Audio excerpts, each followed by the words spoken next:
Okay, great, guys. So, first of all, this is the very first pilot season of Tower Tag that we've run here at the Virtual Athletics League. So we want to give a shout out to some of our co-hosts and sponsors this time. So VR Master League is doing all the casting, which is awesome. They have a lot of background history in shooters. They've done Onward and Pavlov and Final Assault, so just tons of professionalism there. Nightfire will be the caster today. Yeah, he's been casting the tournament this entire time. Big shout out to him. Yep, for sure. And so, if you have thoughts and prayers to send the universe, send thoughts and prayers for Nightfire's voice. So he's an awesome caster. Springboard has been a really good co-host on this one as well. What we've done is when we've announced the tournament worldwide for the arcades that are in our league, the very first version of Tower Tag has been available on the Springboard platform, which is new because Tower Tag was previously only available select through the developers. So this is awesome to see it get a much wider release worldwide. Yeah, super exciting. Yep. So for this first tournament, we basically went with 16 North American arcades and 16 European arcades. And we were able to draw some from those who had Tower Tag for a while, some who are new to Tower Tag, and a lot from the background of the history of our league. So that's where we're at currently. So the very first thing we're going to talk about, beyond just the basic structure of this, is we're going to talk a little bit about VR esports and why that's different. So, because these type of broadcasts are incredibly new to the industry. When people see VR esports on Twitch, it's a little bit insane. VR esports, like VR Master League and us and the Collegiate VR League and everybody has been doing this for well over a year now, but and VR's been out for 3 years, but even still, when we saw Half-Life Alex drop, people are what is this VR thing, right? I remember when Onward was on Twitch and made it to the front page of Twitch, gamers' mind just pretty much exploded, right? Yeah. I mean, if you think about it, even just standard esports has only been really a big thing for the past 10-ish years. And PC gaming has been around since the 90s. And so now that we're here, we've picked it up just 2 years after the launch of VR, which is an incredibly early timeline, which I think is amazing. Yeah, so I remember watching that Onward stream and people were like, wow, when you actually duck, you get down on the ground, right? That's totally new, that's totally different. There's so much more physicality in VR esports. And I really view it as the next evolution of the shooter, right? So one thing that's different in VR is if you're going to reload, you're not just pressing the B or X button or whatever. You're actually physically making the motions to reload your gun. Yeah. Which is so different, right? Until crazy. you've reloaded in a game like Onward or Pavlov or a game that has a reload mechanic, you're not just waiting for the animation, you're actually doing the reload function, right? Yeah, and I've been to arcades with rail shooters, and some of them try to make it a little more realistic. Maybe you have to cock back the gun you're given, or put in just hit a button on the magazine. But this one you actually have to make the full range of motion, which I think is absolutely crazy. When people talk about different mediums, there's movies, there's books, but people always say games are the most immersive one because it's the most interactive, and VR seems to just be the next evolution of that. Yeah, VR is definitely next generation for shooters and whatnot. So anyway, we're going to talk a bit about our league, just spend a minute talking about that and how we got here. So we're actually here at our broadcast studio in Salt Lake City. We started doing Space Pirate Trainer tournaments all the way back in 2016. Yeah. And at least for this current generation of VR, this was some of the very first tournaments held worldwide, we think. Just doing some of the local ones. We were one of the very first VR arcades, first 5 or 6, open in North America. So when we started holding VR esports tournaments, people just lost their minds. It was really awesome. We'd have pizza, we'd have Super Smash Brothers and stuff like that. But it was an awesome time. We do 16-person single elimination brackets for Space Pirate Trainer. And anyway, we had somebody join us from another team. We really started to focus on what would benefit arcades worldwide, and not just the next physical expansion or next arcade location. And we got into an accelerator in San Francisco called Boost VC, and they pushed us to focus on what made sense to benefit arcades worldwide. So that's when we started working on the league. We'd held a small tournament with Sprint Vector. That was just 3 arcades. It was awesome. Yeah. I think we got a shout out to the Servios team, which we've done events with now. But and then we did a 10 tournament Blasters of the Universe. And then we met the Beat Saber team down in the basement at GDC, in this nightclub where all the air conditioning is broken, and it's just been the Beat Saber devs and us, and the game hadn't released yet. And we're like, hey, you guys are awesome. Maybe we'll work together down the future. So we went with a press release after Beat Saber had been released with just 50 arcades. And that was super ambitious. We're like, this is going to be huge. Nobody's ever done 50 arcades. Anyway, we just ended up with 168 arcades in 24 countries worldwide. So it was massive. And we were really happy to do the official Beat Saber tournament working hand in hand with the Beat Saber team. So since then, we've done a lot of top 10 titles like Space Pirate Trainer, Arizona Sunshine. We did Battle Wake earlier this year, Space Junkies, just a ton of VR esports. I think that's it, right? As far as background. Yeah, we have more stories. So. There's a lot of little tidbits donuts, you can tell for sure. Early morning coffee, things like that. We'll spare everybody the stories. So man, late nights with international tournaments though, for sure. Right. Casting from America with European things, or oh my gosh. Yeah. So anyway, we're gonna switch back here to Tower Tag. Let's actually throw up some footage from the World Conference in VR that was held recently in China. Yeah. And that's awesome. So you're going to see like a full Tower Tag setup. Yeah, it's just super short clip, but super amazing. Yep.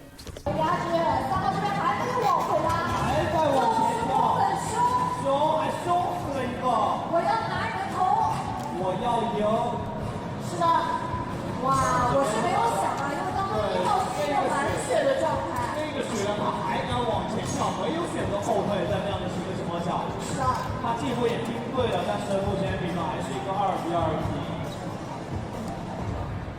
这一局是打了一个。Okay, so that was the video from the World Conference in China, and that's just Nathan. What did you think of that setup there? Oh man, that was crazy. I think that it looks a lot like the setup I saw from the League of Legends tournament when Worlds was hosted in China. I wonder if it's the same stadium, but that really adds a lot of legitimacy. I feel like, we get to play in that same stadium that like one of the most popular games in the world gets to be on, and we get to be there seeing like the physical players actually move instead of having cameras just on like players on their computers. It's really a whole lot more immersive, and you feel like it's like more of a traditional sport. Yeah, and that's totally what we're about here at VAL. And you saw the players like over there in China. They're like dodging, they're ducking. Tower Tag is awesome, and it's perfectly suited for that. So we're going to talk a little bit about the history of Tower Tag and just what makes that a little bit different, and just talk a little bit about the team. So the Tower Tag team, VR Nerds is the developer.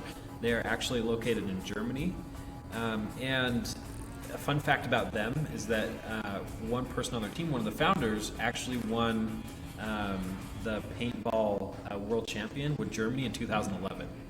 I did not know that. That's yeah, super cool. Crazy. So Yeah. Philip, he's out there, hit him up. So and say, hey, guess what I know about you? You're a paintball world champion, right? I feel like that's on a quick side note, I feel like that's a big difference between the VR athletes and the traditional esports athlete. Not to slight them or any way, Oh but the yeah, VR 'cause athletes tend to be League of pretty Legends fit. are super skilled, right? Yeah. So Super skilled. Yeah. But the VR athletes, they tend to be like fairly physically fit. right, yeah. I'm pretty sure Logan Theobald, he's topping the Beat Saber leaderboards. Yeah. He could currently run a mile pretty fast, I think, He's right? jacked. Well, maybe if he used his arms to run. Yeah, it's like weird bear crawl.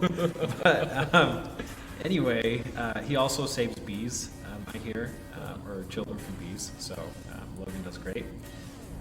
Anyway, so what we're seeing a lot of VR esports here is we're seeing an inspiration from the world of traditional sports, and Tower Tag is actually based on a sport, right? So there's not any like futuristic lore or anything like that attached to it. What it's really based on is like you get your opponent out, right? You're not killing your opponent, like it's not a cyber punk, future city. It's actually just like a sport based in the future, right? And it's really just an eye catcher. The very first version was just like some real like mock-ups and like, hey, let's have some platforms and everything right there. It doesn't need a huge space. So actually the very first uses of Tower Tag were obviously in VR, obviously the VR Nerds location, but laser tag centers have actually picked this up. Oh, that's cool. So we actually have a laser tag center, which is totally unique. They're one of the final 4 contestants, and that's Laserland.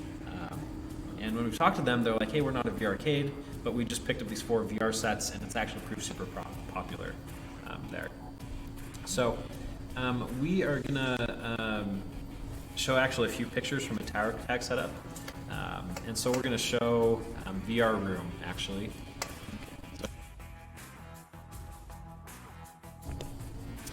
So that right there, that's let's switch back to that just one more time.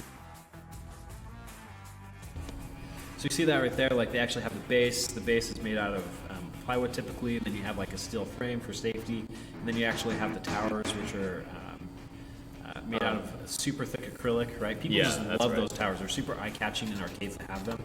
And it's just fun to have something like to interact with VR. Leads a little bit more into like augmented reality or those like old Wii things you could get, like the Wii gun and like, all that, and the Wii Fit. Yeah, so let's actually show that in action with VR Room.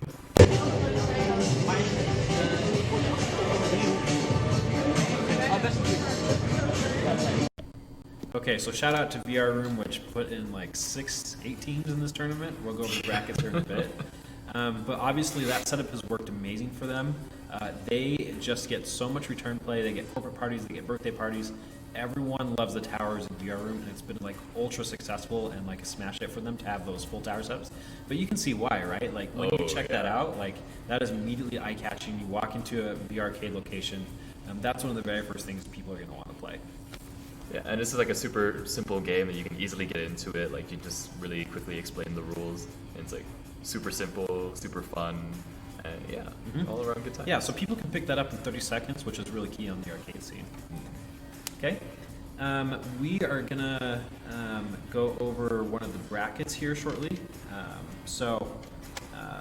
And pull up how the tournament has been going. Yeah, so as you can see, the European bracket, we have about 8 teams on the VR Room site, which is insane. They're a VR arcade based in the Netherlands, and they pretty much take up half the European bracket, which I am completely astounded by.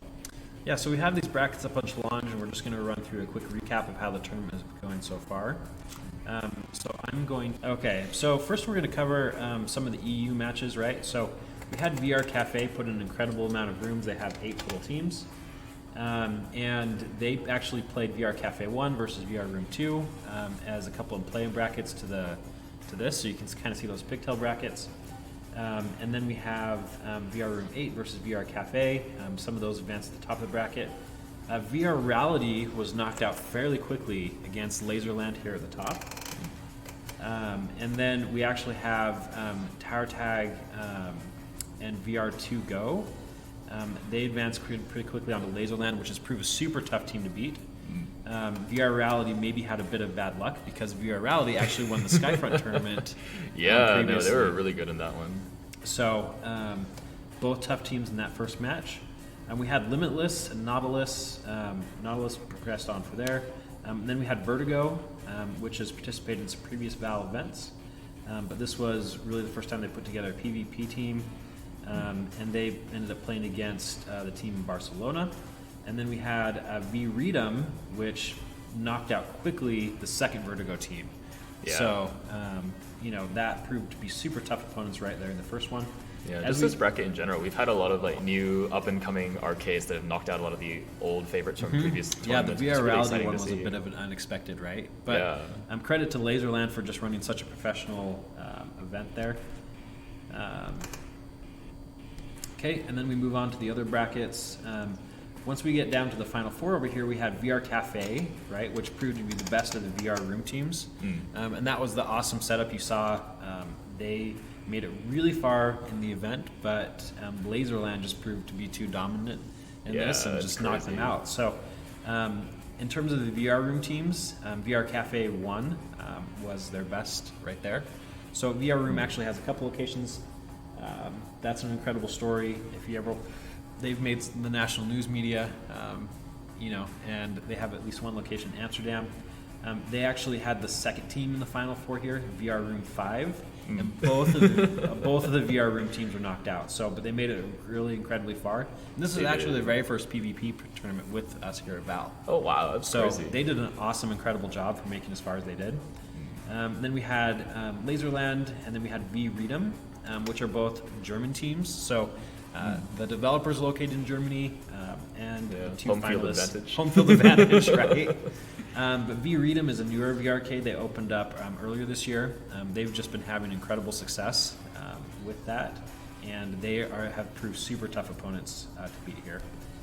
So, switching back over to the North American bracket, we had Virtuality's Advanced Beyond Heroes. We had Outer Limits take out VR Place. And then we had VR Place move on past Parallel.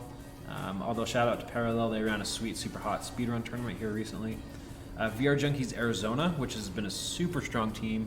I think they won Kingdom Brawl and a few others. We had XSVR versus Spot. XS moved on. And then, of course, we had the Spectrum team. So we're going to show a quick match here from Spectrum in just a minute. But as we advance to the Final Four here, Outer Limits has done awesome. Quick background on Outer Limits, they won Archangel about a year ago, so they have proved a super tough team to beat. VR Place 1 also has the tower setups. They made it to the Final Four. XSVR had a team put together by Pesky Cashew. XSVR was a new team here. And they lost to Spectrum, which is bad luck of the draw because Spectrum just won Battle Week. Yeah. And then you have Bluff City VR, which did an incredible job. They actually upset one of the Spectrum teams here and then moved on to face Spectrum. The Spectrum 2 versus Bluff City was a lot of people's one of their favorite matches. It ended up being one of the closest matches of the tournaments. And then we have two total powerhouses here with Outer Limits and Spectrum VR wrapping the bracket. Yeah, and just a note on Spectrum as well, like they didn't just win the battle weight competition, they like completely blew it out of the water. They were the ones who figured out that you could get like a maximum score on the system. It was crazy. Yep, so they just dominated. Okay, so that's what we have here. We're going to go over a quick highlight of one match. We're going to show XSVR versus Spectrum to give an idea of what matches came up before. And then we are going to do the Final Four. So a quick outline of the schedule for today. We are going to do the North American Finals first. So the North American Finals are, again, those two powerhouse teams. So Spectrum, which won Battle Wake, Archangel, which are Outer Limits, that one. Which has the Archangel magic there. And then we're going to go with the two German teams. That's what we're going to do. And then we're going to switch over to VRML. So we're really happy everybody here is here with us today. This basically concludes our pre-show. We are going to switch over to that earlier match, and then VRML is going to pick up the rest of the hosting for here. Yeah, let's go. Okay. On board XSVR, the top fragger for Ice. He has to readjust. He has to find this pick, but he can't get any land movement. Shots coming in from VR Nerd, able to deny the cap.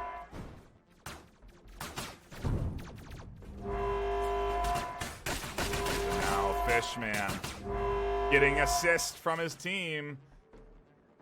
Ensai there duoing on that tower cap, and now 4-0. They are absolutely running over this XS squad with coordination and precise shots. Landing those kills is so important because it does add to your land control. If you get these picks right here, if VR Nerd goes down like this, that's 5 to 8 seconds that he's respawning. He cannot be helping. He cannot defend the land grabs. He cannot be grabbing land. It's missed time that Spectrum are really good at capitalizing on. They recognize that once they get a pick that they can cap. And here comes Kensai, looks like, or sorry, Brand Domino's trying to get the point, but he can't all by his lonesome.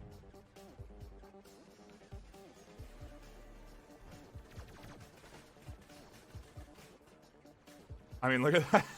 Look at that team fire there. I think they had all three players shooting at the same one there. And here comes the team push. There's going to be two on both sides. As they do start the cap, it's going to be a quick one. 5-0 in no time. Spectrum just keep tacking on.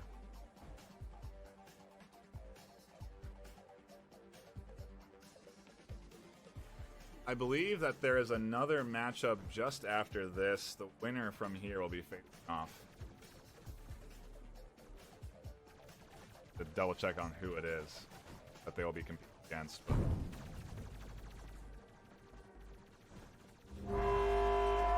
Oh, look at this. VR Nerd able to get behind the Ice Squad. Tries to cap, and we're into a base race, and they do not get it in time. The teamwork on the fire objective ends up paying off, and they snag the point just before Ice can, adding on to their scoreline 6-0.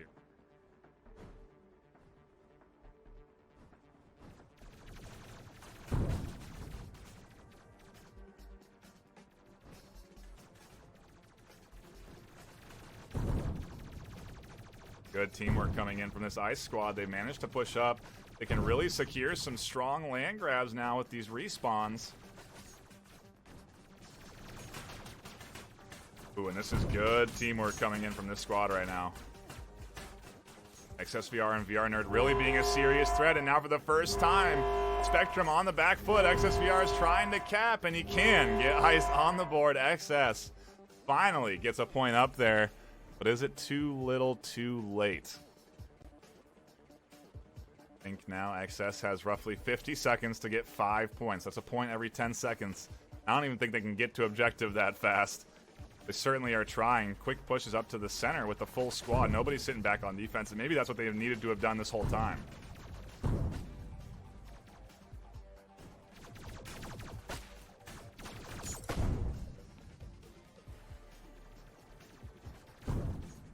Comes the push from Fishman. Again, getting that central position. He's unshootable through that glass, and he's capturing the points surrounding it so that it's easy for him to move. Fishman is losing a little bit, and XSVR is adjusting accordingly. A nice job from him.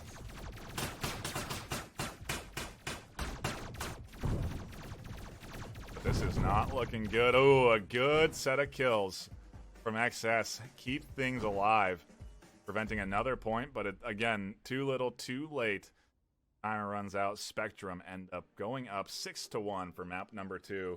I think that is it. I don't believe we play out the third map. That will be the victors of this series.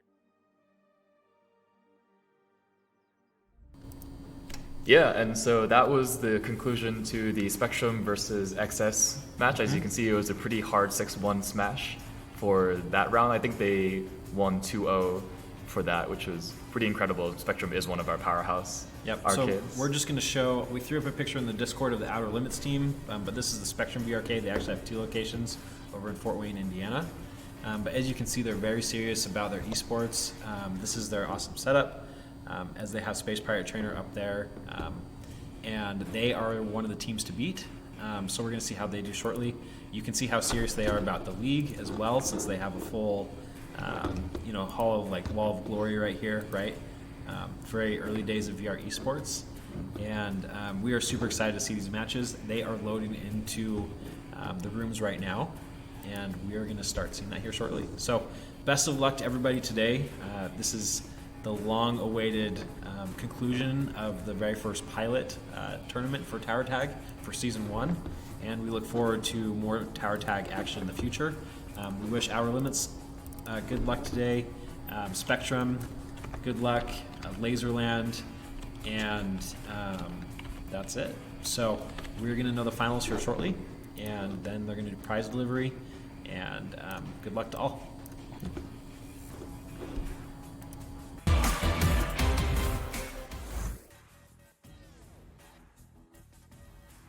Welcome everybody to the final, the final of the Tower Tag VR Athletics League / VRML Sports Tournament. Man, that's a mouthful. And we can bring that down. Let's just call it the Tower Tag Tournament, okay? That's what we got going on here, and it should be some high-octane action, as you saw from the fantastic duo over at the Valve VR Esports headquarters. They have prepared you for this event. They have highlighted each squad, and today we'll be hopping into interesting set of matches. Spectrum VR versus Outer Limits, 2 teams that ultimately dominated the group stages and the semifinals leading into this. Well, I guess this is the semifinal. No, this is the NA finals. Sorry. Depends on how you want to look at it, right? Because we're going to have the NA finals, then we're going to have the EU finals shortly after this, and then we're going to take the winners of both of those and have them in a final. A world final, if you will. We should call this the Tower Tag World Tournament, okay? That's what we're going to do. This is the Tower Tag Worldwide. Tower Tag Worldwide, coming at you. Both squads in lobby, ready to go and dive into this first set of rounds. It's going to be Gold Tower. It's going to be on Sneaky. Seen that map before. Got a lot of potential for team play. Give me a second. I'm going to pop in, notify the teams that we are ready to dive into the action, and we should be hopping into round 1 shortly. Don't go anywhere.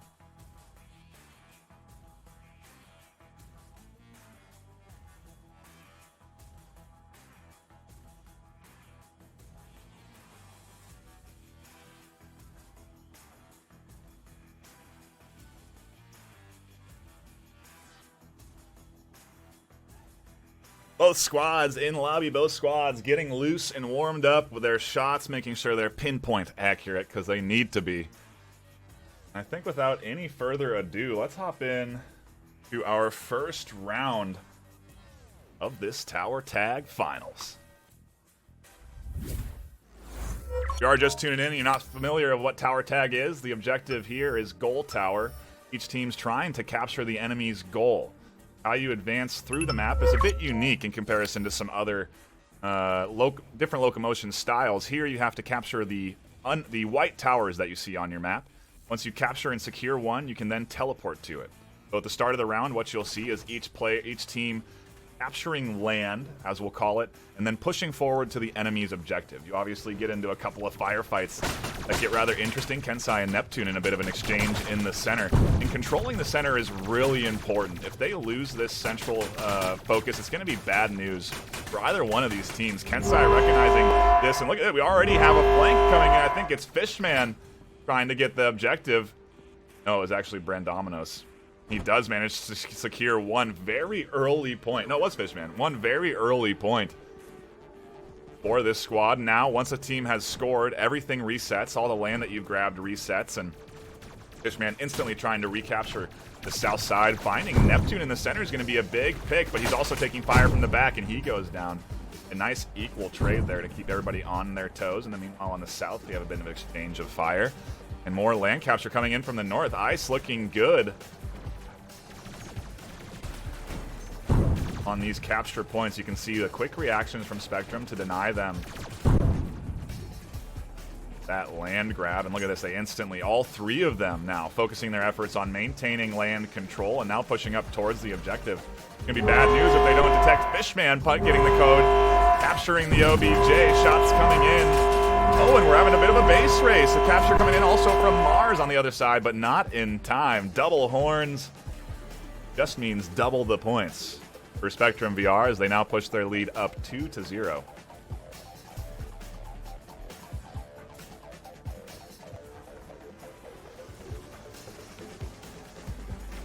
Shots ringing out up onto that north side. Brandominos on a sneak on the south here. And uh-oh, this isn't looking good. It looks like Outer Limits having some connection troubles. So I do think we're going to have to potentially start this round. Go ahead and cut back to scoreboard while we figure out the issues here. Obviously now nobody's on the enemy playing field, so let's go ahead and round.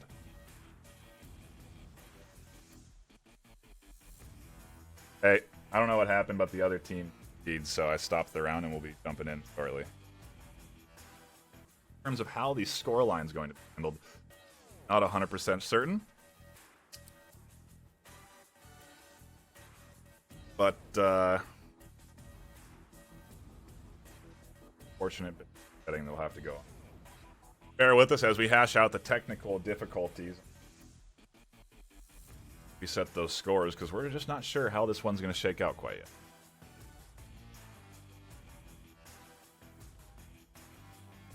Also, if you are just tuning in while we have a brief and in time, make sure to hit that follow button if you are enjoying the content. VR Master League hosts all sorts of esports for VR. We have leagues for Onward, for Echo Arena, for Space Junkies, Pavlov, Contractors, Final Assault, just finishing its group stages in their Season 2 this weekend, actually. And each one has their own respective channel. The best way to get involved in the VR esports scene, head on over to vrmasterleague.com. You can find all the different games that we have afforded in the VR Master League. Obviously, also get involved in the Virtual Athletics League in arcades. Make sure to reach out to myself, and I can put you in direct contact with the proper people. I don't know how in the world I'm supposed to say his name. Nudge TXE. You also want to reach out to. Both squads are in lobby. Let me make sure they're both ready, and then we'll dive into this action shortly. Give me a sec. Okay, it does look like we've come to an agreement between both squads. We are going to do a reset here. We will start the match and have Spectrum score 2 points so that we can keep things relatively balanced, although there might be more time on the clock for these teams to score.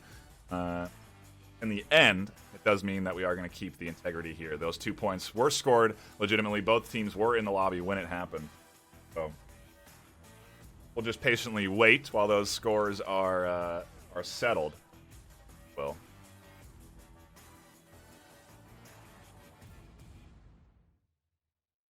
Dive back in action. Thank you so much for tuning in and catching this excellent.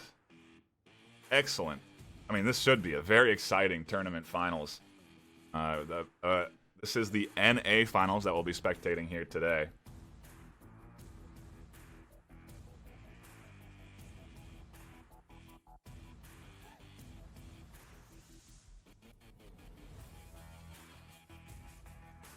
Spectrum just pushing forward. They'll be grabbing 2 free points. That'll probably take, in total on the clock, 30 seconds.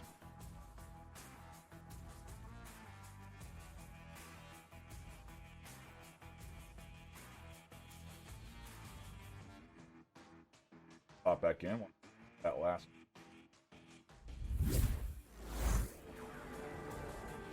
Once that score is 2-0, we are back into the action. So, another free point coming in for Spectrum.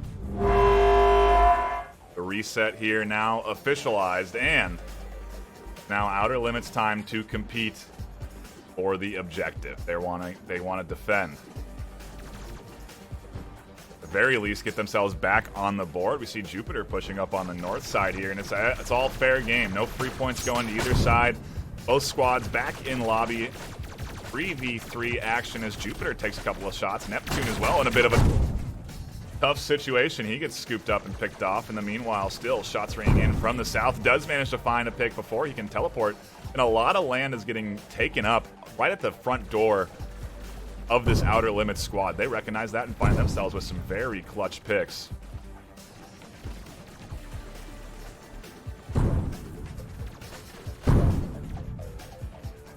A lot of good defense ringing out here from this Outer Limits squad to deny push forward, sending 2 back from Spectrum VR, and they're now going to have to try and charge forward. They have very little land control, although up on this north side, it is exposed. Fishman, the OBJ capper for Spectrum VR, almost secures his team a 3rd point. Can't quite get on the board.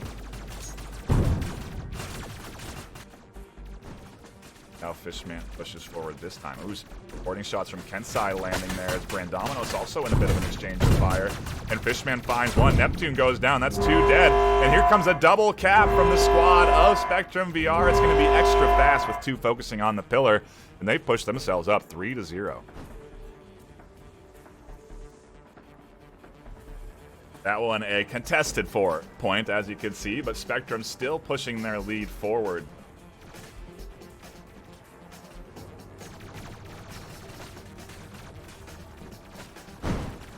Man, in a very dangerous spot, finds one pick. Started to secure himself some land up towards the front side. In the meanwhile, Brandominos tries to cap. And now we also have Fishman securing himself a 4th point for Spectrum VR. And in this NA Finals, Spectrum are looking the strongest. Take a gander quickly at the overall KDs. And it's pretty close. No real blowout score lines right now. Just Spectrum with good land management. As they secure the right OBJs, they utilize their teamwork to capture even faster. Because when you put 2 on, you can get yourself forward a lot faster than anticipated. And Fishman here is in a position alongside Kensai to secure this point. Brandominos. That was Kensai and Fishman tag teaming that objective, and again securing themselves another point. And in this first round of this best-of-3 series, Spectrum VR with a very commanding lead and still 4 minutes left. It's time for Outer Limits to come back. It's time for them to try and reevaluate, reassess what's happening here and how they can counteract the Spectrum VR aggression. I think what they need to do is just be better at securing that central land. You can also see here on the south, we do have Jupiter on a flank, and I think more flanks are going to draw the attention that they need to draw. Right now he's behind enemy lines. Fishman trying to secure an objective. Takes too much fire. He gets picked off. That forces the rotation from Neptune. He goes down, and now it's all up to Mars to defend against Kensai, landing his shots on the other side of the pillar here. Ooh, and a nice move there.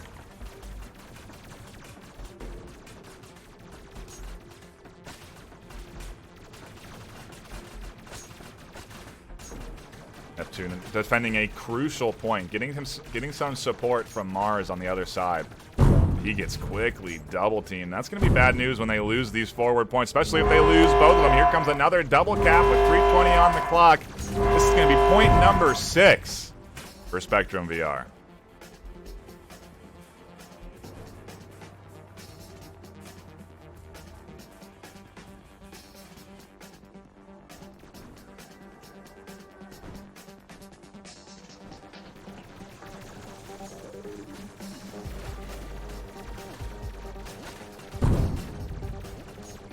Like the Southern aggression, it's going to be important for them, like I said, to secure these land points, but this is bad news. They've lost a little focus. It does look like Brandominos is in a dangerous position. Good shots from the backside of Neptune, I believe, securing that, and now Neptune has to find Fishman. Jupiter coming in for support, might be able to catch out the pick. Now they've grabbed a little bit of land control. Take a look at the mini-map in the bottom left corner there. You can see exactly how much land they control. Also underneath your scoreline, the bars here indicate the overall land control. And Fishman here on the other side does take some shots. One thing that's interesting I'm noticing with Spectrum is they're not afraid to drop the cap if they can find the picks. And Fishman there in an attempt to find the picks can't do it. Brandominos tucks in though, and he may be able to get himself another point. Spectrum go up 7-0 in this NA Finals. Whoever's watching this from the EU side has got to be quaking in their boots right now because this is going to be a tough team to beat. A reminder that after this series, we will be going over to the EU Finals. And then the winners of both of these will be facing off in a World Finals. Brandominos pushing up on the south side. Nobody's here to defend. Everyone from Outer Limits was pushing for that cap, and Brandominos might find himself an uncontested point. He does 8-0. And with 1:30 left, I just don't know if Outer Limits VR can muster a comeback, at least in this first round. I think at this point what they need to do is they need to reassess how they've been approaching this squad, what they've been failing in doing, and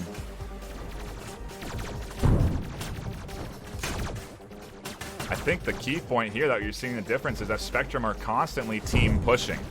They've always got 2 on objective, and they've just basically put Outer Limits on the defense. They also seem a bit better at staying tucked in behind their pillars as Fishman now goes in to snag the objective. He gets picked off by Neptune, looking for that pick for quite some time. Ooh, but that pick didn't come in time, actually. That was a point scored for Spectrum VR. 35 seconds on the clock. 9-0 for Spectrum. They have a plan. They know how to enact it. They're pushing up the center. They're grabbing both sides. They're both grabbing both land points on opposite sides of the objective and then capping it together, because look at how fast the double cap is. And this is definitely, I think, one of the biggest deficits we've seen between teams right now. 10-0. 10 seconds left. That's going to be round number 1 into the hands of Spectrum in a pretty dang commanding fashion.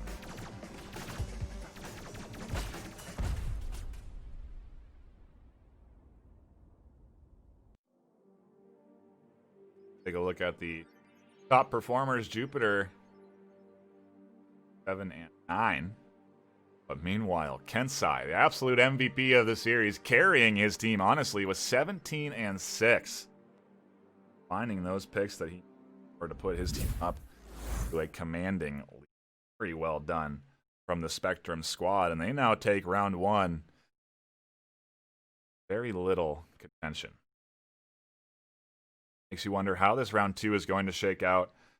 And frankly, this is do or die now for Outer Limits VR. If they cannot get themselves on the board here, if they cannot find this entire round, will mean Spectrum moving on to the World Finals. Let's pop in real quick to both squads, make sure they're ready for round 2 and get underway.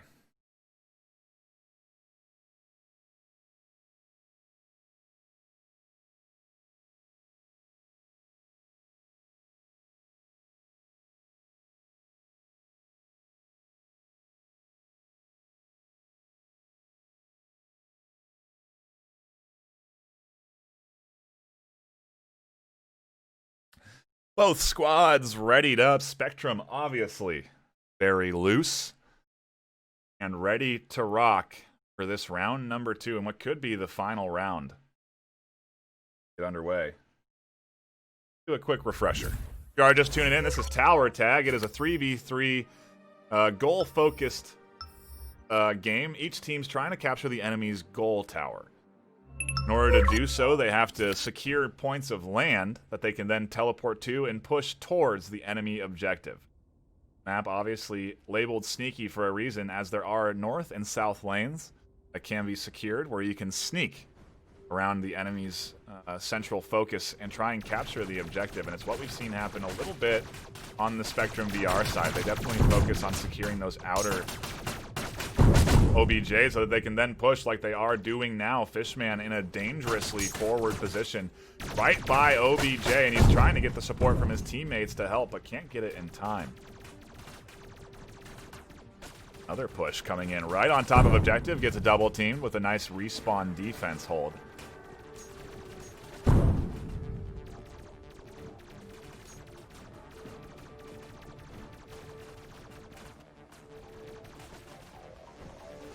Uh-oh.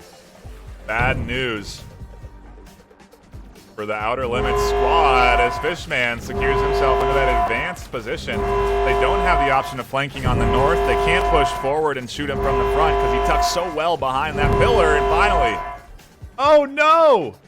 Wow, Kensai, the savior, grabs his team a point. Comes in at the last minute, right when that right when Fishman was picked off from capturing the objective. Road circles around from the other side and secures Spectrum with a first point of round 2, although it's taken them a bit longer to get this point. And now we do have a bit of a base race. Mars on the objective, trying to secure it in time. Spectrum can't pile on and push it forward fast enough. I think that's what they were trying to do. Spectrum was trying to invest 2 or 3 up onto that objective so that they could double team it, but they couldn't get to it in time while the cap was coming in from Mars on the backside, and that's huge for Outer Limits VR. Now they've tied this round 2 up 1-1. We might get ourselves another base race. As you can see, the push here coming in from Fishman. In the meantime, you also have a push from Neptune, but he's a bit far away, and the double team swinging in. Hearing Spectrum with another quick point gets them up 2-1. A very fast answer back from this Spectrum team.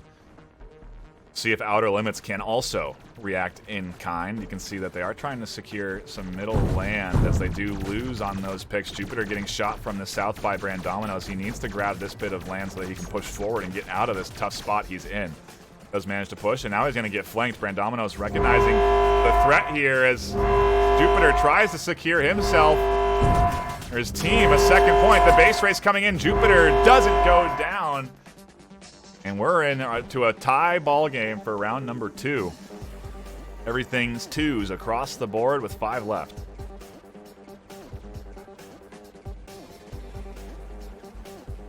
What a great bounce back from Outer Limits, having a tough time against Spectrum in round 1, losing 10-0. They then refocus, reassess, reconsider what their strategies are, putting a much better foot forward here, denying the cap point there. Very nicely done.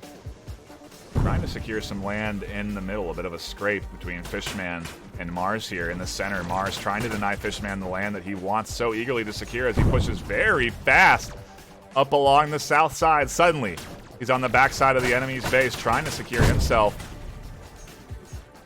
more land, actually, not even the tower. He was trying to open it up for Brandominos to push forward. And I do wonder if Outer Limits have recognized that this is the strategy coming in from Spectrum. If they have become aware of those main focal points, that the main towers that Spectrum wants to push up to so that they can double secure. And it's definitely been the focus of the Spectrum squad. Jupiter here pushing up, getting himself a couple kills. Fishman with a very crucial recognition on that potential flank. Does find one.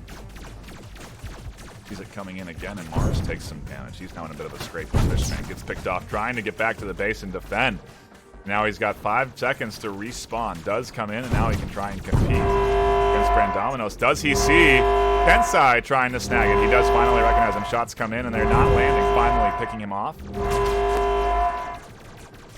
this is bad news for Spectrum. They have not been able to re-secure some major points of land that they need.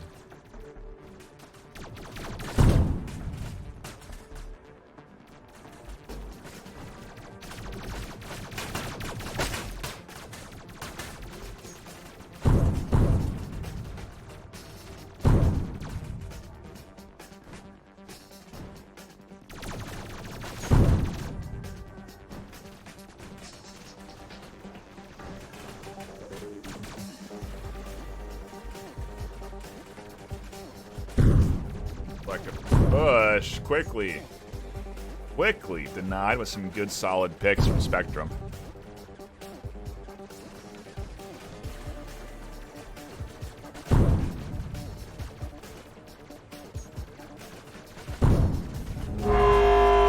Oh, and look at this. The full court press from Spectrum VR. And in a second, well, 5 seconds, they managed to secure point number 3. And with 2:20 left, you got to wonder what the plan is for Outer Limits. If they're going to try and play this slow, or if they're going to continue to throw on the aggression. Looks like a three-man push. No, they do have Neptune staying back on the defense. He's aware of the cruciality of this landmass that has been secured. And here's the push. Can it outdo the aggression from Spectrum? That is the question. You can see the land shifting into favor of Spectrum again. Does look like Neptune's trying to counteract that, trying to rotate around.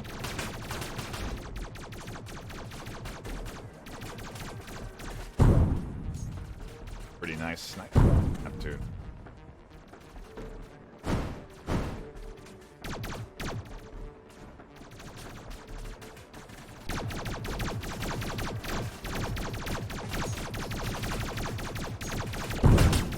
Look at this. Outer Limits with 1.5 minutes on the clock have gotten a ton of land grabs. They've done a great job of securing this central land. And here comes a push from Mars. He's going to be right on top of OBJ. In the meanwhile, we have Kensai on the backside also trying to cap. Mars goes down.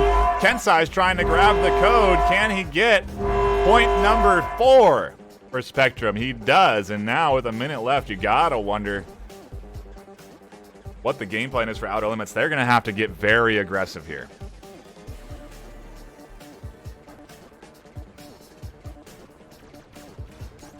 That's like the third base race we've had, though. Outer Limits maybe finding an interesting way to contend against this push from Spectrum. Are they going to be aware to the defending this double push? Uh-oh, triple push coming in here.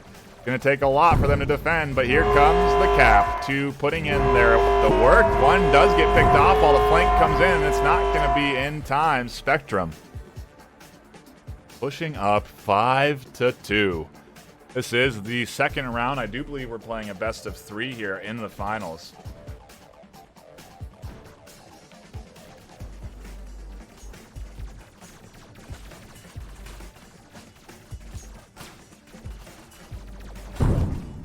Actually now confirming, just to make sure this is a best of 3. So it could be a best of 5 for the finals. As a point comes in from Outer Limits.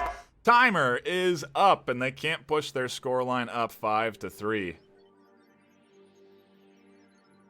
They lose their second round, albeit much closer. Gotta wonder what would have happened if they did go into a third, fourth, fifth round. Maybe Outer Limits would have been able to muster up a strategy in order to beat. Able to pull it together today. Very close from that Outer Limits team. And I do think that is going to be it for our for our NA finals, excuse me. We are going to be playing multiple series today, obviously. We have the EU finals coming up in just a few minutes. And then the World finals.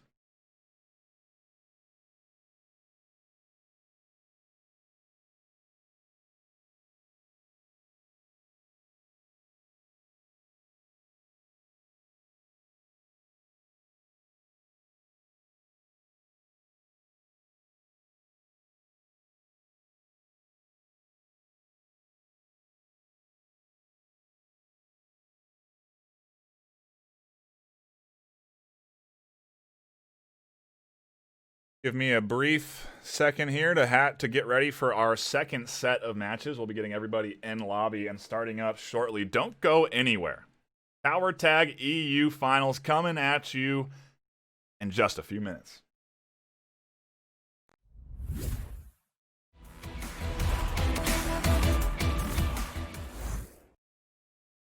Welcome back, everybody. Thank you so much for hanging out and patiently waiting for both of these squads to be readied up and prepared for their EU final. Today, we'll be spectating Laserland, as mentioned in the pre-show, a laser tag arcade, not a VR arcade, but they have some VR setups there. They'll be competing in the finals against VR Edom. Now, that's a controversial name, I suppose, because is it VR Freedom or V-Redom? Who knows?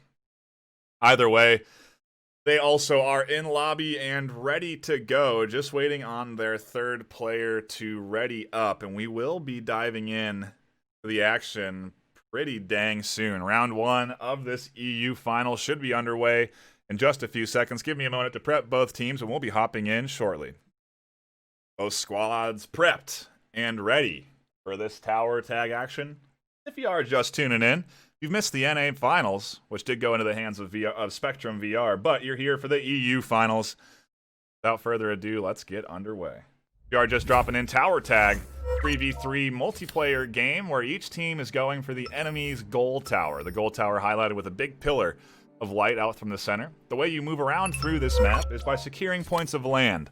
Once you do so, you can then teleport to that point and move forward. These white pillars here are what must be secured in order for them to move. And so a lot of the early stages of this game, as you'll see, is securing land. Right now, each squad pushing forward, trying to grab pillars so that they can be moving towards the enemy team. You can't teleport to an enemy's pillar if it's secured, and if they're at that pillar, you can't secure it. So there's different sorts of means of contending for these pieces, as Mr. Smith here in a bit of a scrap with Julian trying to vie for the center. Meanwhile, Cracker pushing up on the south side, trying to be a threat towards Kai. Kai doing a nice job of defending the south. You can see Patrick defending the north as well, so they have a decent defensive setup. In the meanwhile, Julian's trying to grab forward advanced land. A quick denial of Cracker trying to cap there. A nice defense from Julian paying off as we get into a bit of a scrap in the center. Patrick here, a serious threat right now. If he can take down Mr. Smith, he has potential of securing this OBJ. He realizes he's in a very dangerous spot. He's losing his surrounding defensive walls, and he gets picked off in what was a very forward position. Meanwhile, Kai also pretty far pushed up. He goes down, and we have a bit of a push from Freedom into this center here. A nice back and forth of land grab as each squad tries to get an advantage. Cracker on a flank does get spotted out by Julian. A great job denying him the rotation along the backside. But he is here. He does have some cover. He's tucked in behind his pillar. The rotations are coming in. Cracker's ducked down, and he secures Laserland with an early 1-point lead, 6.5 minutes into this round. Back on top. Once the point is scored, the land resets back to being neutral and available for grabbage, available to secure.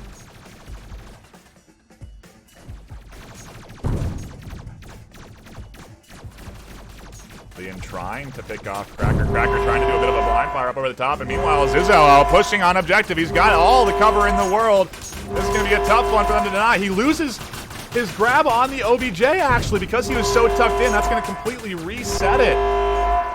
And now he's getting a little support from the other side. Here comes the double tag, and Laserland, without being denied the opportunity, secure their second point. Push their lead up 2-0.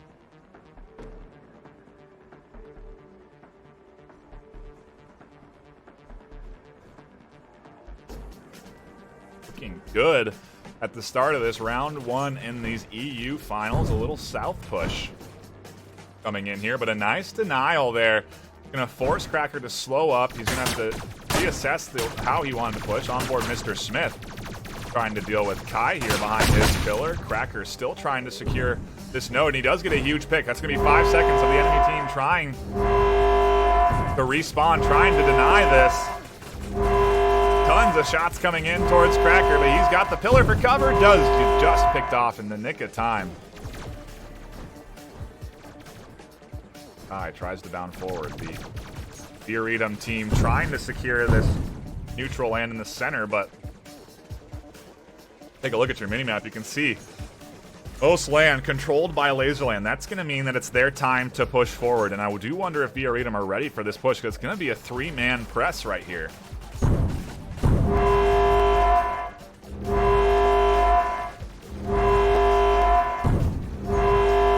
Whoa. This is literally new strats I've never seen. Can you link to your teammate somehow? Can you heal a teammate? Just in the center there, I was seeing him link to his teammate instead. I don't know. We're going to have to keep an eye on Laserland. They may be tapping into some top secret strats.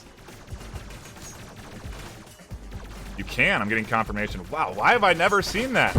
That's a huge means of maintaining that forward aggression. If you have one in the back tossing out the heals, it's going to be absolutely vital. And you do see that coming in there. There is another heal coming in, but not enough as the double fire able to get that pick. Cracker here just basically sitting in the center, trying to reinforce his teammates as they push and get aggressive. Mr. Smith now trying to secure his point. Look at that. That's a top tier strat coming in from him. The way he uses that pistol, that is top tier, because what he's doing is he's pushing forward, he's getting his laser onto that enemy's ice tower, and then what a lot of players do is they end up sitting behind the pillar and having their gun exposed around the pillar trying to cap it. What they've done is they go ahead and point the gun straight down. It minimizes how much the gun peeks out around the edge, minimizes the exposure of their body to enemy fire, makes it very hard for actually the enemy to deny the cap. And here comes another push up through the center. That was a nice attempt from Kai to get behind enemy lines there, as you do look on your map on the lower left. Yeah, very true. Very good point. Most of the idea of healing is certainly a cost risk assessment sort of thing, right? Do I want to be capturing land and securing that forward footing, or do I want to be reinforcing my team as they try and push forward here? Kai's in desperate need of a heal now as his health gets very low. Wow, the aggression. Does manage to find one before he's scooped up. Julian here being a threat.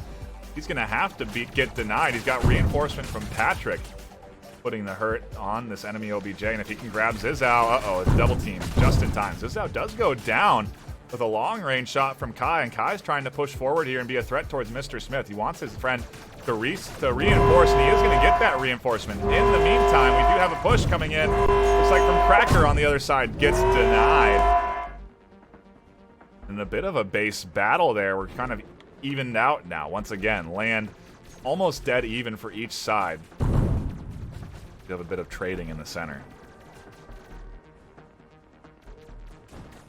Another note on the heals, it's actually sometimes hard to target your teammates because the way they duck behind the cover that's available, it is sort of hard to land that link. So I do understand maybe why we haven't seen it too often, but it's certainly a strat that I've only seen Laserland utilize, and Theoretum's looking good here. The land control staunchly in their advantage as Kai decides to try and flank on the south.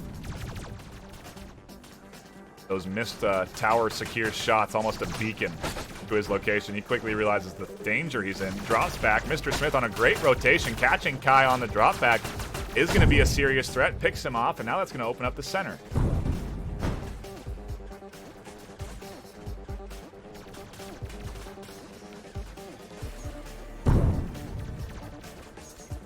Good bit of trading in up through the middle.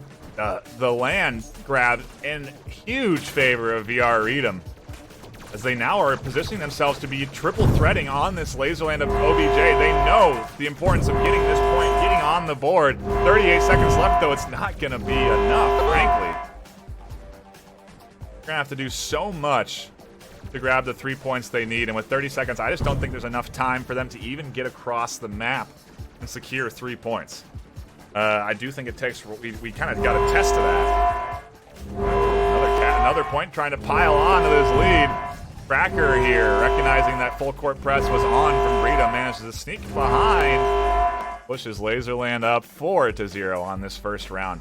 It hasn't been easy for Laserland. Theoretum putting up a good battle, but it just hasn't been quite enough. As that respawn timer counts down, it also means the end of round 1. Laserland coming out on top, 4-0. Their first match.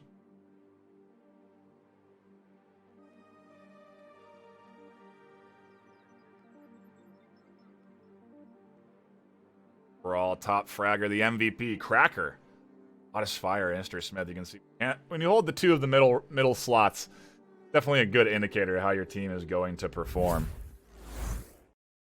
Round 2 should be coming up shortly, but VR Edom not even able to get onto the board against the Laserland on that first round. And we did see something very similar in the NA finals. So I am curious if VR Edom will be able to rally back here.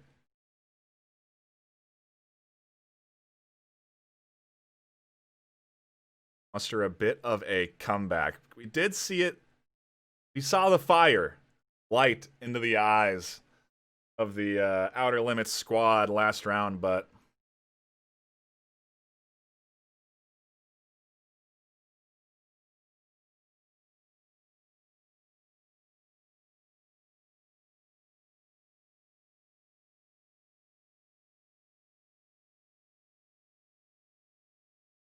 if you don't mind, give me a brief moment to hash out some tech difficulties. It looked like some lag was being experienced on one of those sides. Moment, and we'll be back to the action.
Does look like both teams are readied up.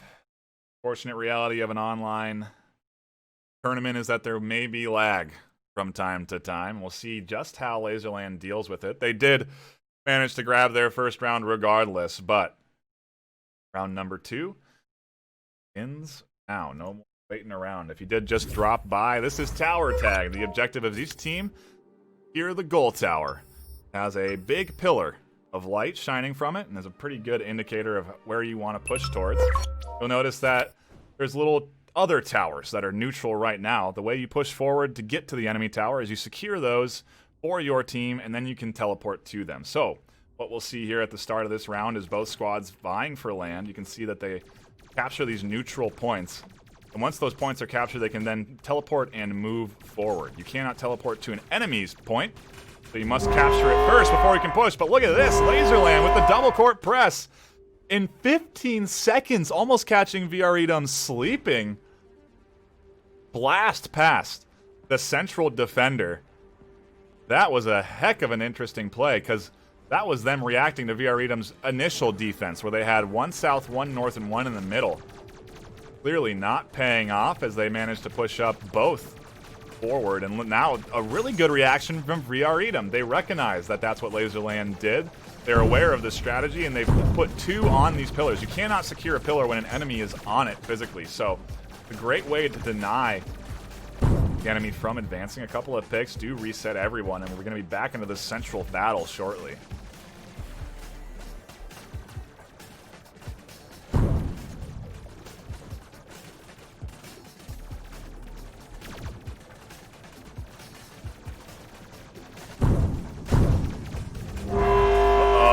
Caps coming in. Looks like it's going to be Zizou trying to steal the point, but he drops it. Drops it again. And in his efforts to secure it, he does get picked off. Here comes another push on the other side. Can they deny the cap coming in from Cracker? They can't. Laserland pushing up 2-0 against VR Edom. The land resets after each point scored, and you can see them diving back in to secure more. They need to push forward towards the enemy OBJ. Or objective. Suddenly rotation coming in here. This could be dangerous. This is going unnoticed by VR Edom. Oh, just in time the rotation from Julian. Able to deny that flank, and they need to resecure that south land if they want to prevent that fast push from happening again.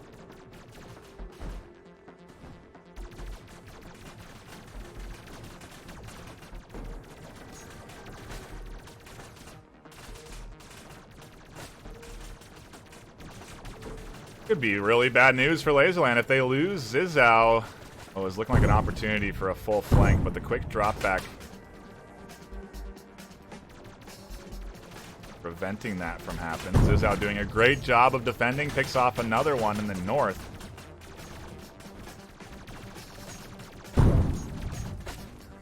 A great bit of defense here from Laserland, preventing VR Edom from pushing forward.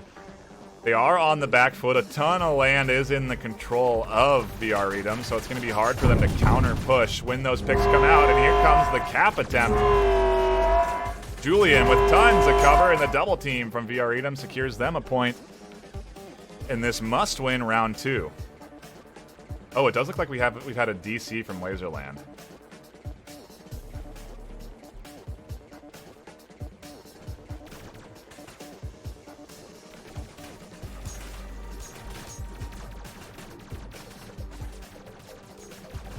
Brief moment here while we hash out the tech difficulties.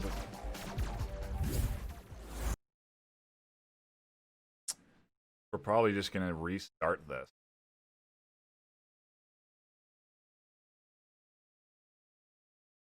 Would be unfortunate for Laserland, considering that they were up 2-0 at the start of that series. Very early at that. Can you guys all hear me? Edom, are you there? Can you guys hear me? Oh, you guys can hear me. I don't... Sorry, I'm trying to solve the issues with the players right now, trying to figure out this lobby. If you are just dropping by, I do appreciate you. We are dealing with some technical difficulties at the moment. One of the teams has lost their players, so we're trying to get back in action. Don't mind just out a bit longer. And if you are just dropping by, head on over to the vrmasterleague.com website. All the other have there, a bunch of casts going on as well. A lot of good VR esports action available right at your fingertips. Got to go to the website. Also, head on over to Virtual Athletics League Discord. Be involved in the arcade tournaments, especially if you own an arcade. It's highly recommended that you get yourself involved with that organization so you can offer your players the best experience in VR esports. Also, if you are curious, my name is Nightfire with 2 E's. Follow me on Twitter under the Nightfire. There are imposters out there. Got to be careful. Aside from that, I think / hope everybody is ready on the Laserland side, and we can be shortly.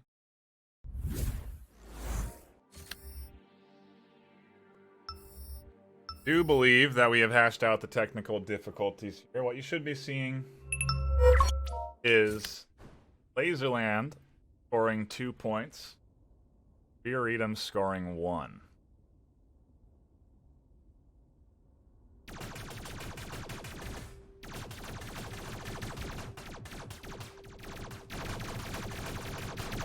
Brief intermission here while we wait for that to unfold.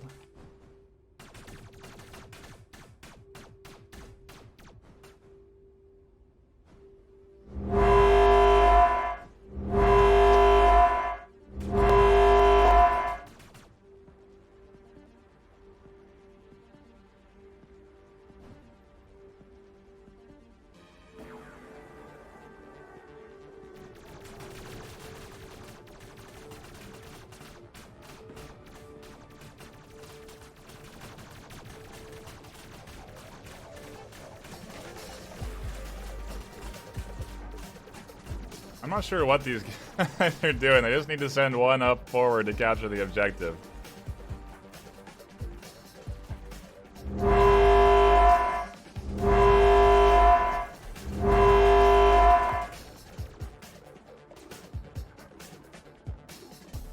Okay. 2-0. Now Fioridum gets their opportunity to get their point on the board.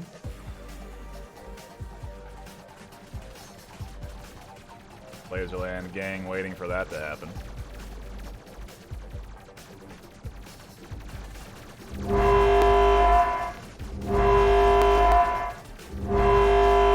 Now we're underway. All scores have been set accordingly. We did have some DC issues, so we had to do this so that we could play it out, but now both squads are back at it. They should be dueling it out for the remainder of these points in the series. Our way of dealing with the technical difficulties we've experienced as we dive right back into the central firefight here. Kai able to find one. This is going to be a nice opportunity for Fioridum to push forward. In the meanwhile, Cracker is flanking, and that is quickly recognized by Kai. A nice denial of him, preventing him from being able to push forward. A double team, actually, as Julian also tries to get in on the action. He gets picked up from behind. Managed to pick off who they were looking for.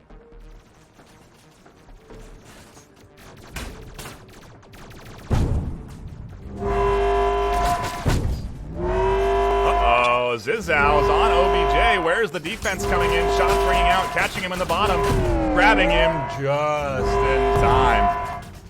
Gets denied the opportunity to push up his team 3-1. That's a huge denial for Fioridum. This is a must-win round for them as they did lose their first round 4-0. So they need to secure the points. They need to get on the board here. A push coming in from the backside. Cracker trying to get his picks, but can't quite do it.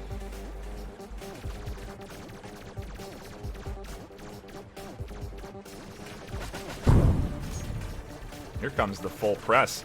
All three have pushed up towards the center. Mr. Smith in a forward position, and this is interesting. He's just holding that land point, preventing Kai from being able to capture it. He wasn't even teleporting to it. He was just keeping his laser on it. In the meanwhile, we do have a flank from Zizou, trying his hand at getting behind enemy lines, and they're trying to overwhelm Fioridum's map control.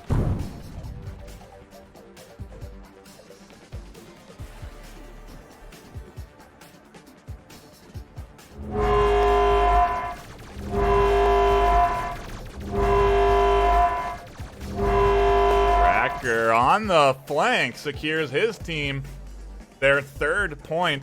And because all those land points were owned by Laserland that were surrounding the objective, it made it very hard for Fioridum to push up and secure that. They couldn't even get the angles behind the enemy to shoot him because they didn't have the option of physically moving their bodies to that location because they had to first capture pillars if they wanted to do so.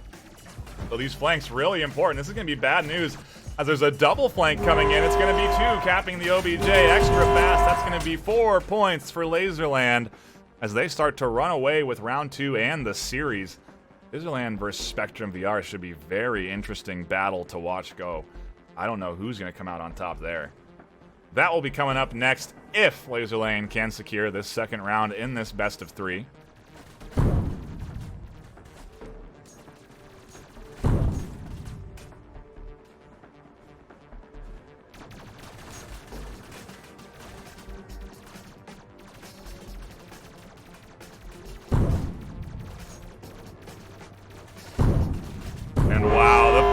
quad push overwhelms the defense of VR Edom, and now you have the cap coming in from Zizou. Where are the shots going to land? They do manage to get behind him. Not before another push can come in, and here comes the double cap, overwhelming the defense of VR Edom and securing their 5th point. Laserland continues to press the lead.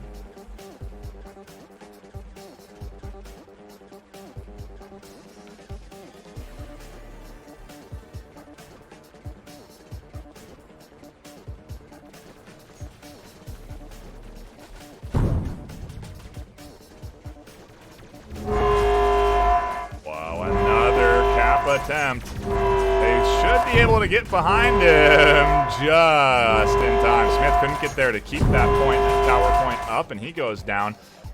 This is a good time for Free Edom to bounce back and secure some land while they have this respawn timers up. Everybody's back on the board for Laserland, though, and instantly they begin pushing OBJ again.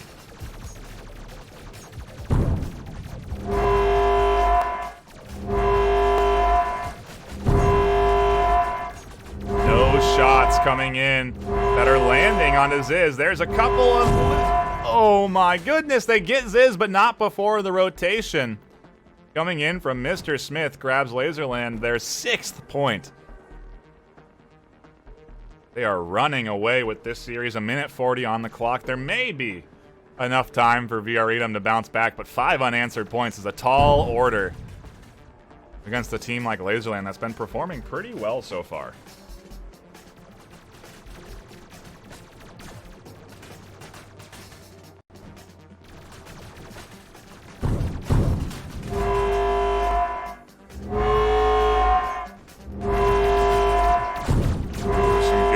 Shots from Patrick there to deny Cracker the potential objective cap.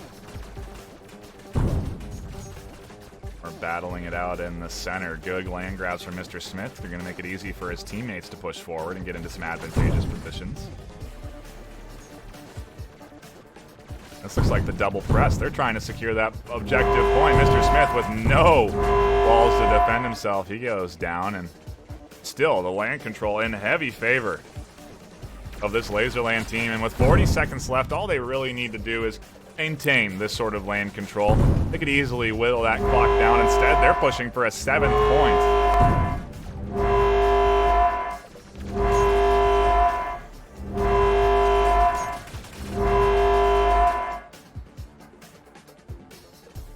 They secure it, and honestly, those points do tick away on the clock. Time counts down between rounds. It's about 10 seconds of you burning time once you secured a point. So good moves from Laserland. That's going to put them up in a dominating lead for round number 2. No comeback available for VR Edom as they take the EU Finals. Laserland looking good. 4-0 on map 1 and 7-1 on map number 2. Take a gander at your overall KDs and stats here.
Welcome back, everybody. Thank you for hanging out and tuning in to this Tower Tag tournament hosted in collaboration with Virtual Athletics League and VRML.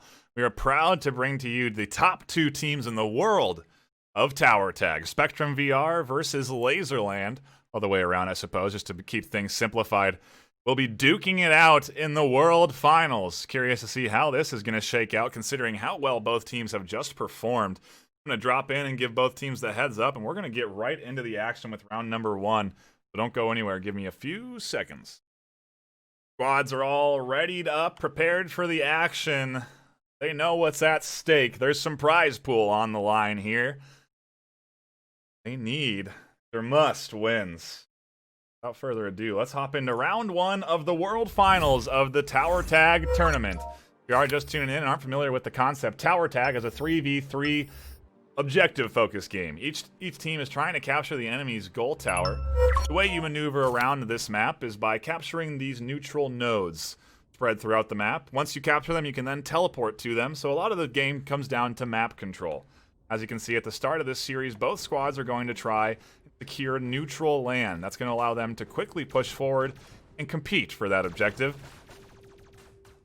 We'll see how that shakes up as we do see both squads pushing forward. This is looking like an early Laserland objective cap as they have 2 offensive pushes coming in from both sides and grabbing that objective point in just under 30 seconds. Laserland surprising the Spectrum VR squad by pushing forward so quickly and underneath their nose. They're leaving this lane super exposed. A bit of a trade and a battle going on here up on the south and north. Like north was won, south is still underway. The push coming in from Brandominos gets him danger close. A nice frag back from Kensai. We're into a bit of a trade here in the middle. Zizao and Fishman trying to duke it out. Fishman's trying to get forward into an advantageous position where he can secure some land for his team. Now getting a point that's going to allow him to push forward and potentially cap. Zizao does see this. He's trying to get the shots. Has a clear line of sight on the Brandominos, and down he goes. In the meantime, a cap coming in from Cracker on the backside, and they secure his team another point. Tons of fire raining in on him, but he stays close to the ground and can't quite get it. A great defensive, coordinated effort, but a lot of resources invested. All the while that was happening, they've lost map control, and you can see in the lower hand corner of your of the screen here that this map control is not looking good as the push comes in again from Laserland.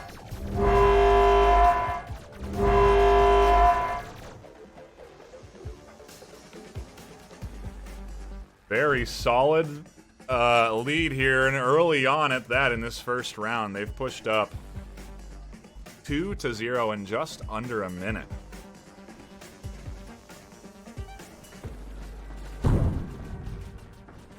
Confirming now this is going to be another best of 3. I believe it is, as this first round keeps swinging into the hands of Laserland. The 3rd point on the board. They are making short work of this Spectrum squad. This is the last thing I expected. I was anticipating a very close back and forth here. How good Spectrum has been performing against the NA squads, but Laserland innovating on their strategies. They have a healer that sits back, and I don't see that coming out of Spectrum, and they just keep pushing. Here comes another cap attempt. Can they deny Mr. Smith this objective? I doubt it, as he grabs point number 4. EU dominating the field here, dominating this World's Final. Going to be a tough comeback here for Spectrum. They really need to start answering back now. They need to deny this push strategy that Laserland has been using pretty consistently, where they just go right up the middle. Here it comes again. Another push from Cracker. He's going to try and grab a 5th point for Laserland. And where's the defense? No shots here to deny him. Nobody flanking on the south, even though they had the land available. And ultimately, Laserland running away with this first round. 4:40 left on the clock. It does leave room for Spectrum to come back, but that window, that gap, is getting wider and wider between the teams here. They do see a push coming in. Look at that quick defense drop back. Now's the opportunity for Spectrum to try and get some of this land in the center.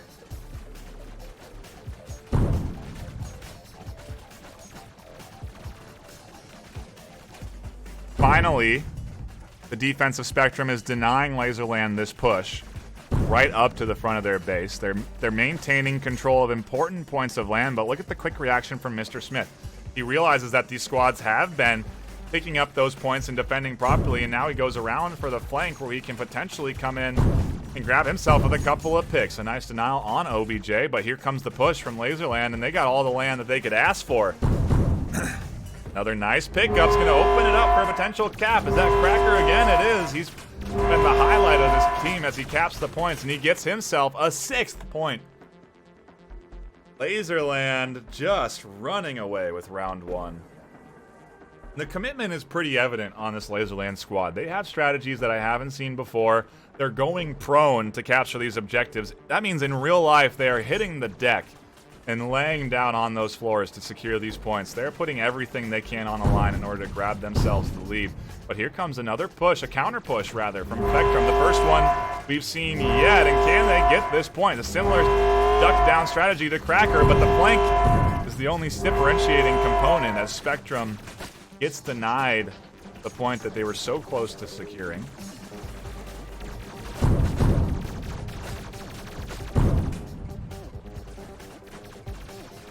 One thing I see Laserland doing pretty well is they secure points before they push to them.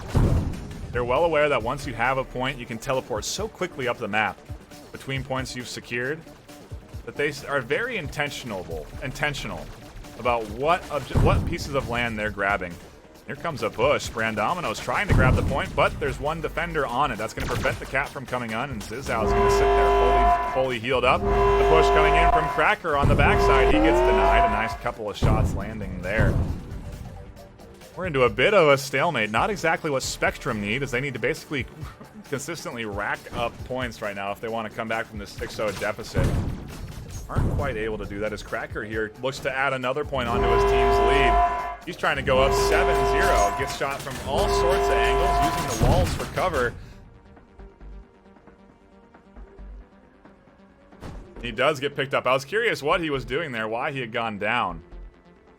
That was the 7th point. Okay. And sometimes can't quite see those caps come in, but that is going to be 7-0 for round number 1. And as a reminder, this is a best of 3, so Laserland just need to secure this round and the one following it if they want to become the world champions. Right now, they are just dominating. I cannot believe how well they're doing against this Spectrum squad. Spectrum was looking so good against all of their NA opponents, and now to go 8-0, at least in this first round against Laserland, is troubling. I'm curious to see how they'll bounce back and if they have a plan of approach for how they can make round 2 a little less decided by Laserland. Right now, it's going to be impossible for them to secure 8 points in 50 seconds. So that option is really off the table. Instead, they need to assess, they need to regroup, figure out how they can come back from losing this round 1 like this, how they're going to be able to counteract that early aggression from Laserland so that they can come out into round 2 just stronger earlier. I think having such a huge deficit like this in a game like this makes it super challenging because it really takes 30 seconds to get to the objective. Maybe 15 depending on if you're team capturing points, but it's a time invested to even get to the OBJ, and so now with 15 on the clock, this one is pretty much locked up into Laserland's hands. Round 1's going to be going to them in a dominating fashion. Can Mr. Smith tack on another point in time? It doesn't look like he can as he gets scooped up. And that's going to be round 1, 8-0 into the hand of Laserland. The KD's kind of close. Not a huge deficit there, but everybody on Laserland is in the double digits. That's that deciding component, putting them up so much in this first round. It's going to be a lot for Spectrum to have to react off that. I think they're a team that is certainly capable of coming back here and answering back against Laserland, but right now things are looking good for the EU champions. They're looking to take this world decider, this World Series, into their hands. I wonder if we can say that without getting copyrights. The World Cup into their hands. I'm going to drop in and make sure both squads are readied up for round 2. Give me a brief moment and we'll be right back into the action.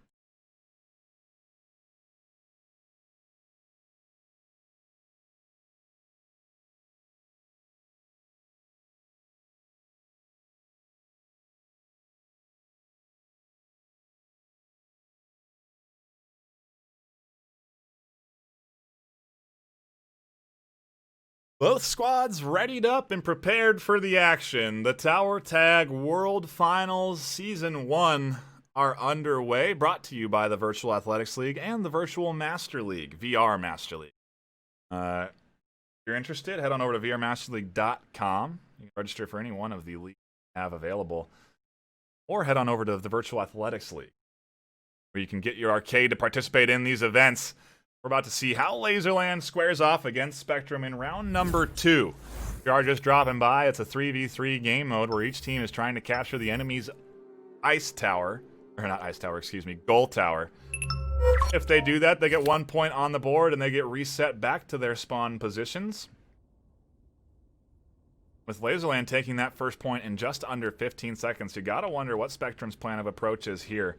Be a bit more defensive. We'll hover over their land grabs and see what they're going for here.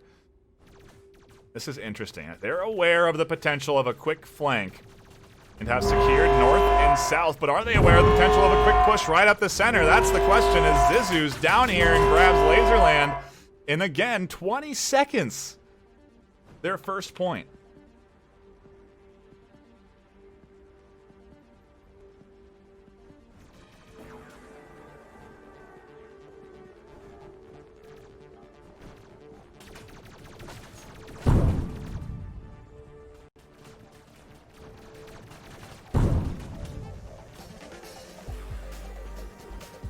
Early set of picks is going to make it look good for Spectrum. Maybe that's what they really need to be focusing on, is landing those shots and securing themselves with some picks so that they can even get the land they need. Laserland just keeps applying the pressure onto Spectrum, though, and now we have one right on top of the objective. Fishman's trying to defend, but he's getting a double push on this objective, and it's quickly secured. Laserland up 2-0 in just a minute's time.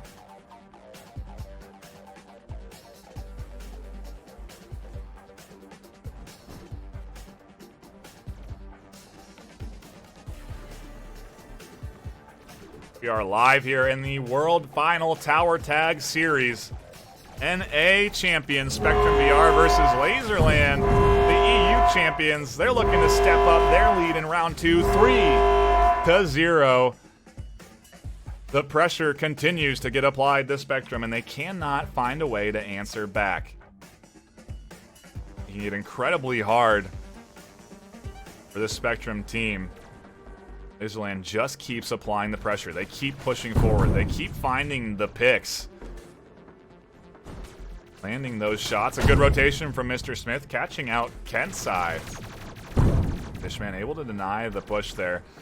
And these 2 points have been crucial for the Laserland team. They're very familiar with how they want to push. They're great at double grabbing and pushing forward. Shots coming in from Brandominos here, not quite landing as he gets scooped up, hit in the backside. No heal coming in from Fishman to re-bolster him as Zizou rotates back around, catches out Kensai. Can he find another as he begins his push? I honestly think the difference here between Laserland and Spectrum is that Laserland utilizes the heal. They maintain full health on their players. They are aware of the catastrophe of losing one and what it ultimately costs you. And the push keeps getting applied. It's a constant press.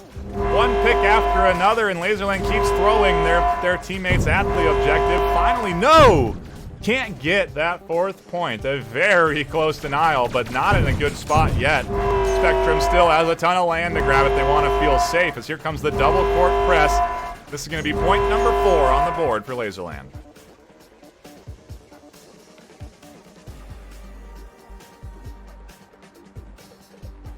Right now, this is a must-win point for Spectrum. They absolutely need to get themselves on the board. They absolutely need to prevent Laserland from securing a 5th point and extending that lead. You need to get on the board, but they're not paying attention to these flanks that are happening. Zizou's ducking down undercover, looking for his 5th point. And with support from his teammate, he gets it 5-0. With 4 minutes left on the clock for Team Laserland. They are looking like they may very well indeed take this World Finals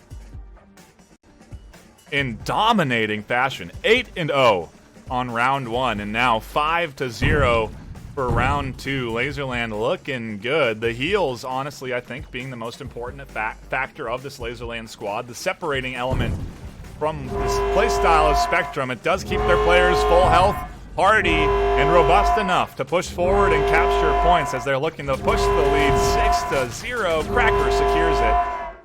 And now Spectrum have only 3.5 minutes to answer back. That's half the round gone. And they're gonna have to do it. I mean, they gotta really step it up and play almost like a different squad here. You can see they're trying to send 3 spread out, 1 north, 1 middle, 1 south, in order to secure. Laserland has been consistently winning the trades, putting themselves into a position where they can dominate, and Zizao flanking again. They have not figured out this pushing strategy from Laserland, that is for certain. The score continues.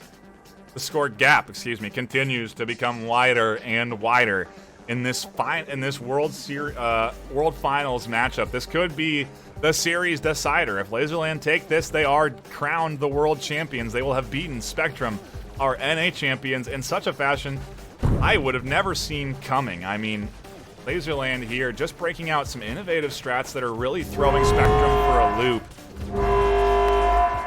And honestly, it's just a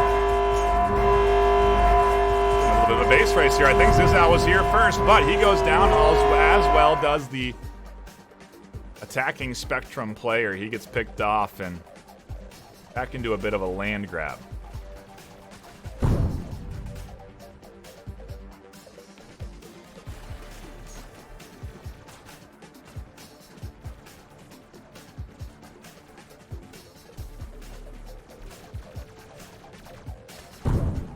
Two minutes on the clock. The KDs aren't even that spread out. You can see on the board there, scoreline's pretty dang close. Everybody finding picks, everybody finding kills. Spectrum's just not able to get themselves on the board. 1:50 left. The clock is ticking down. The end of this tournament is coming closer and closer every second as Spectrum VR get picked off, and another attempt, another cap attempt from Cracker. He ducks down but gets scooped up. Here comes the reinforcement. Laserland advance 8-0. I think only a minute left on the clock. This is looking like it's all but secured for this Laserland team. At this point, Spectrum really should just try and get on the board. To be skunked in the finals would certainly not be optimal. And I think they've learned to not let these flanks happen. They've invested 2 on the defense. Mr. Smith caught up in a bit of a crossfire as he does get the flank support from his teammate. Zizao is going to be in a great spot to help double cap, and Cracker reinforcing. That's going to be it. Point number 9 with a minute left for Laserland. Wow.